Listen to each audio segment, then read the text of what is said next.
Oh, that's about this like.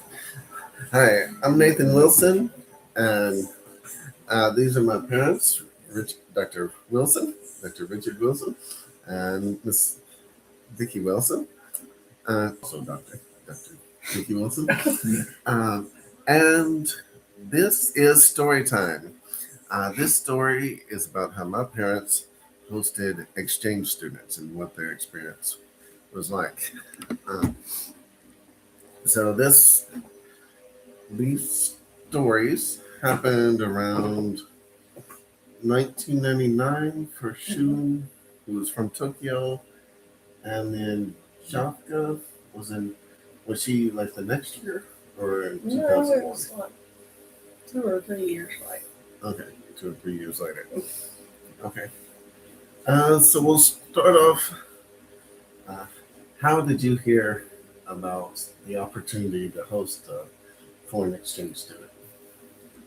Actually, it was Nathan who brought up the idea. When he was in high school, he wanted, he decided he wanted to be a foreign exchange student. And so we looked into it and decided if he was going to go to New Zealand, then and Nathan's our second child, so we were going to be empty nesters. So we decided we'd go ahead and take a boy into our home.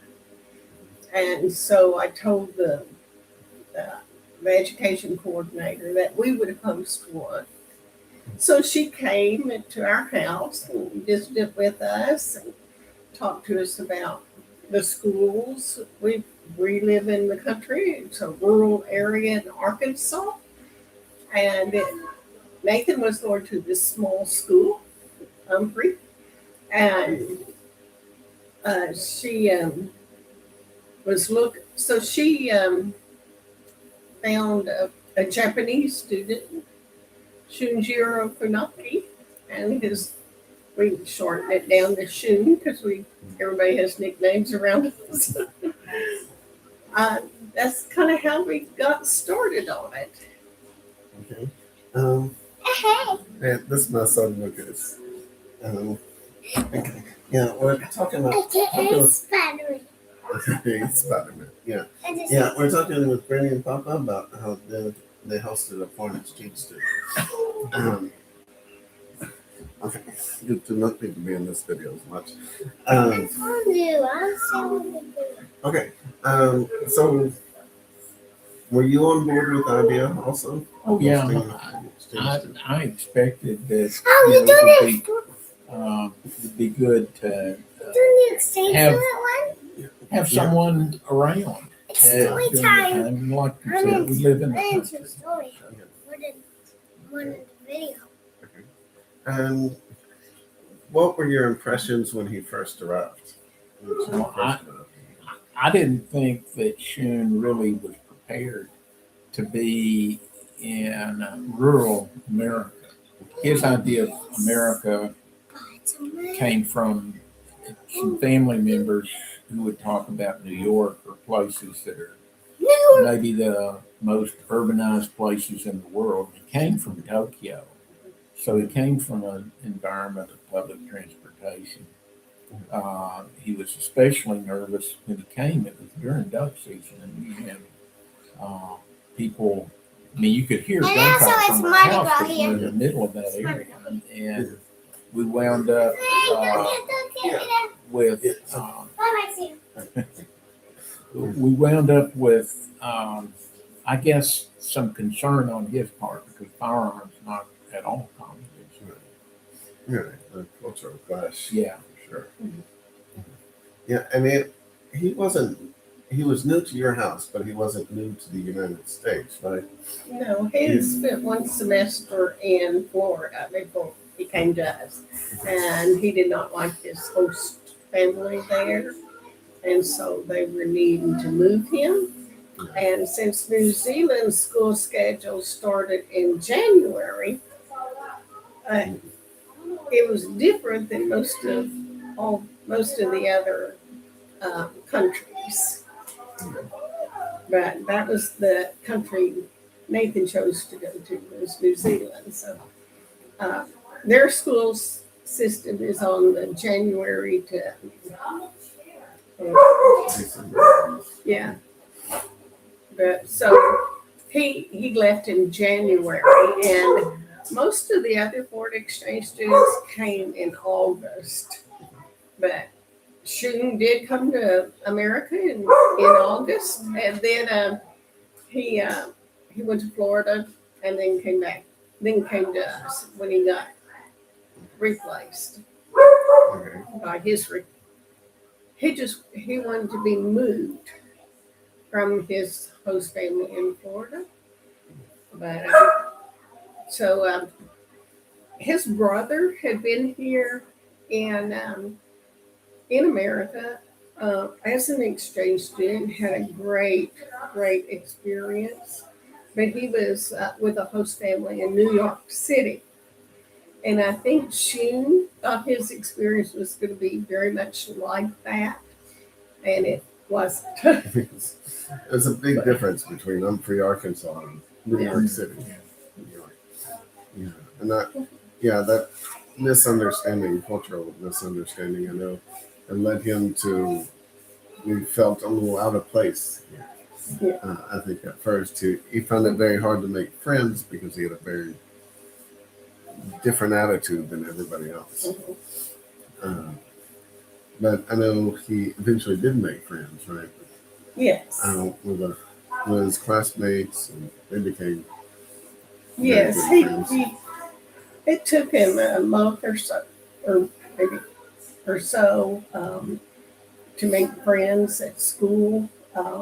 But he finally made one with Heath Baker. They became good friends, and so.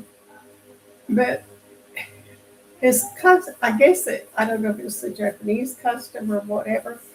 We were trying hard to make him feel at home in Arkansas. Of course, we can't be Chiba or we can't be Tokyo, Japan, and we don't have karaoke things to do. We have country things to do. And but we did one time. I heard about a group of Japanese farmers coming to our area. So I called the lady at the experiment station, asked if Shun could come and spend the day with them. Because I thought if that came all this way just to see the farms of Arkansas, then maybe he would or even just see his own countrymen might make him feel more comfortable in Arkansas. And so I took him over there for the day, and they had a bus, and they were taking him around to different farms and stuff with all the other Japanese guys. And he came home. He seemed to be real happy and excited because one of them gave him a jar of sour pickles. Yeah, apricots. Or apricots. Yeah, pickled apricots, which taste terrible. But he seemed to be very He excited. loved them. But to us, they tasted horrible. So Probably tastes a little bit like home. Yeah. and we were trying to let him, sample some different, country cooking, I guess you might call it. We duck hunt, deer hunt, and so. But anyhow, by March, but he kept asking the host person, not the host person, the coordinator person to move him. So by March, they had found another place for him and moved him again. But when I was taking him to the airport, he said he didn't want to. He said he was going to miss us a lot, and almost started to cry. And I said, well, you can call the coordinator and tell her you changed your mind. You don't have to go. And he said, no, I'll go. So anyhow, we maintained contact with Shun through the years, and in fact, a few years ago, we were in Japan and we visited with him. So. Yeah, I visited him first. Mhm. I was in China and then I took a flight. It had a 24-hour layover in Tokyo. So I said, "Hey, Shun, how's it going? What are you doing this day? Because I've got a 24-hour layover." And he was like, "Yeah, let's meet up." And we spent the day together. And it, I toured Tokyo and then I left back to America. Yeah, it was fun. Oh, you also took him on a trip to, where'd you go? Did you go to Disneyland? Or No. San Antonio? We went to San Antonio. Oh, San Antonio. Yeah, San Antonio, Texas. Took them on the river walk. It was over spring break. Our daughter was in college. She was home for spring break. And so, we thought it'd be nice to go someplace. And she kind of wanted to go to San Antonio. So that's where we went. That's fun. Mhm. Okay. And so that was your first exchange student. Mhm. Um, and so what made you think that was fun? What was your impressions at the end of it? And how did you get talked into? Did you get talked into getting another one, or did you ask for another placement? How did that process? Actually, we were both very busy in our careers at the time and wasn't 100% sure that we could host another one, even though we love to travel. And I thought it was a great way to learn about other countries through them. We learned a lot about Japan through Shun. And not too much of the language because we're not very good at picking up foreign languages. Uh, but I taught, and I commute to teach at Jefferson School of Nursing in Pine Bluff, which is like a 30-minute commute for me. But um, my schedule didn't exactly work real well with getting somebody to school and home from school. So I did not ask for another student. But my students somehow found out I had hosted a foreign exchange student, and they had a girl. Her name was Jaka. She's from Mongolia, and she right after she came to the United States in August, she got a spider bite on her ankle, and it ulcerated out, and so the host family said they could not take care of her, and they. So I don't know why, but they thought they needed some medical people to take care of her. It really wasn't that big of a deal. It was a bandage change twice a day that she needed help with.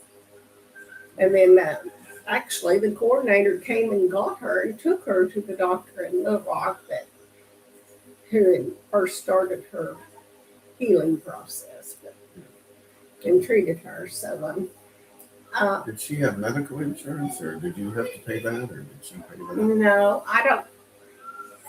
I guess she did. I'm not quite sure how all that part worked, but we didn't have to pay any of that because, and we did live next door to Richard's mother at the time. And so, I mean, I agreed to take Jocko on the basis that she would ride the school bus back and forth to school. And she did. Or Richard dropped her off sometimes because he was able to run by there before he went to Stuttgart. But and then she'd ride the bus home, and when she got home, back to our house, uh, she actually would go and visit Richard's mother almost every day. And she was a widow, so it actually worked out extremely well for Jocko to be there. She was real sweet. Her and Miss Annie got along really, really well together.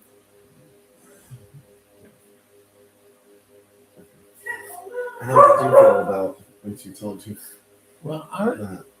I think her and my mom had tremendous bond. In fact, I remember after she left and gone back home, my mother had gotten sick, and she said that she would be willing to come back and help take care of her if if we wanted her to. And of course, at the time it just didn't seem like it was a wonderful offer, but you know it really wasn't necessary. She was going to be okay, and we had things set up to take care of her. Jafka was, I think she was more interested in sort of assimilating into our culture uh, and understanding it a little bit more through our eyes uh, than June was. I mean, she had, I think, a desire to be more or less a citizen of the world, to be in experience different places and different cultures. We were part of that, and in fact, I think she kind of enjoyed. She was Ulaanbaatar, where she came from, was the capital of Mongolia, but it wasn't a big metropolis like Tokyo or New York, and our rural environment really uh, fitted in with her culture, I think, fairly well. Yeah, she was a good fit for you. Yeah. Yeah, she was a very good fit. I mean, Yeah, I only saw her a few times. I think I went on my 21st birthday. We had a big party, and you know, she was with y'all, and all came together. And then, like, I was going to UCA College, and she wanted to see the college, so she came to visit one day. Um, and then I gave her a tour of the college. And then later, I went off to the military in California, and then she was flying through San Francisco, and I was based near San Francisco, and we got together and toured San Francisco and went over the Golden Gate Bridge and did a few other things. This wine, thank you. Okay, thank you. Sorry, should have got you. Okay, okay. And yeah, let me think if there's anything else on there, guys.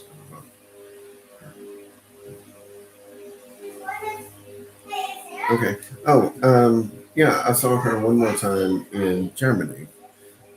We I was going to Germany, and she happened to be in Germany at the same time. So I called her, contacted her, and then we met up in Germany. That was quite amazing, just to meet somebody in Amphi, Arkansas, and then meet them again in Germany, San Francisco, and other things like that. And then like that's an experience that I had because y'all were her host parents. She had such a bond with y'all. There's one thing that I can bring up that I think that was kind of unique about experiencing a foreign exchange student. I mean, both of them went to church with us, and we had an opportunity to share a religion with people who had no contact. And I think, although neither one of them converted, and that certainly wasn't our goal. I mean, we were, but we did talk openly about the religion, and in a way, it helps you realize what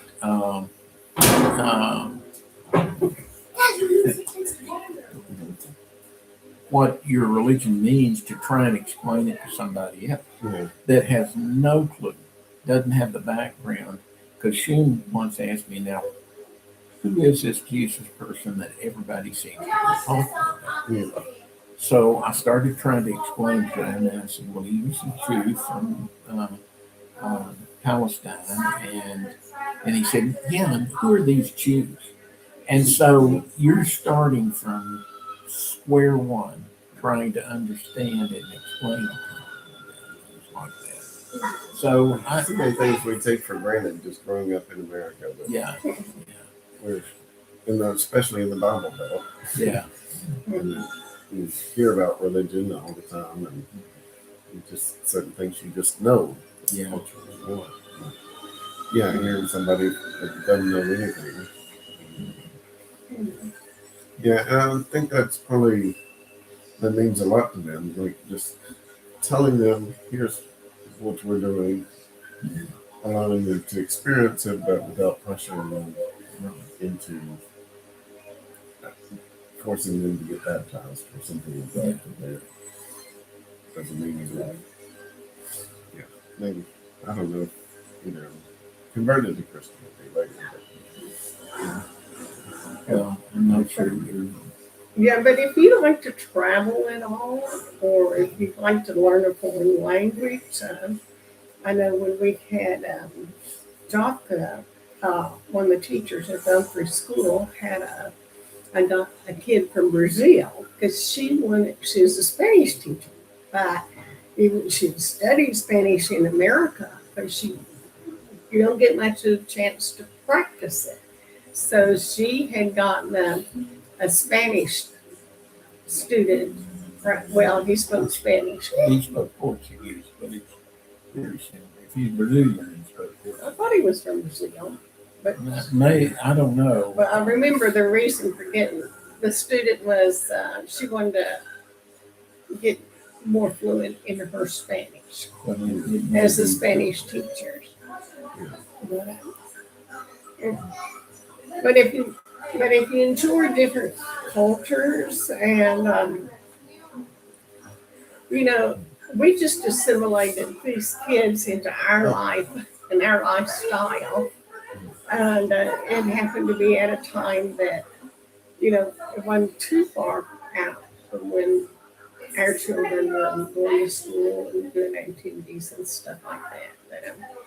But I really think even if you especially have just one single child, having an experience with a foreign exchange student in the house could be really a rewarding experience for their life. But I would highly recommend it being a host family. Sure. Okay. Also, I want to touch on your experience. Like with Shun, there were no other foreign exchange students in the town, but with Jafka, there were. You said it seemed to help her to get together with the other foreign exchange students. Yes. In fact, we had one that went to our church. Our music director had a foreign exchange student at the time. When we had Shun, she had asked me about it because she had an only son. And so she had looked into it and become a host parent. And so, which was really neat because I forget his name now. It's been a little while ago. But he and Jopka, could call each other and go visit each other and whatever. And since they, when they're in school, that junior and senior prom comes up, so they might need a companion for that. But yeah, Jopka seemed to be a little more sociable because when the coordinator would tell her about group things with other foreign exchange students, she always wanted to go if there was a way we could go. And they were usually on a weekend, so most of the time we could get her to those outings or events. So, yeah. All right, thank you for your time today and telling me about all this, your experience being a host parent. Is there anything else you'd like to add? No? Okay. All right. So that's all for this story time. If you liked it, hey, more people are watching. Hey, how's it going? Do you have any questions from the chat? You can put something in the chat. Yeah, thanks for watching. This is my first live video where people are watching. Um, we'll give it a few minutes if you want to have a question. Yeah, I wish I'd just known about being a host family earlier in life, especially when both of my children were at home, and you know, I think it would have helped both of them if we'd had a Spanish student or something. you know, they both took Spanish in high school and not very conversational wise. Yeah, my Spanish teacher didn't know Spanish, Yeah. so that made it a little harder to learn Spanish. Mhm. But I think the students are all, I mean, the ones, they screen the host families so they're safe. And and it's been a long term program. It's not just like a fly by night program. So, Okay. All right. Well, we'll stop it here. If there are no questions. And if you think of a question later, you can leave it in the comment of this video and we'll reply back. But enjoy your evening. Bye.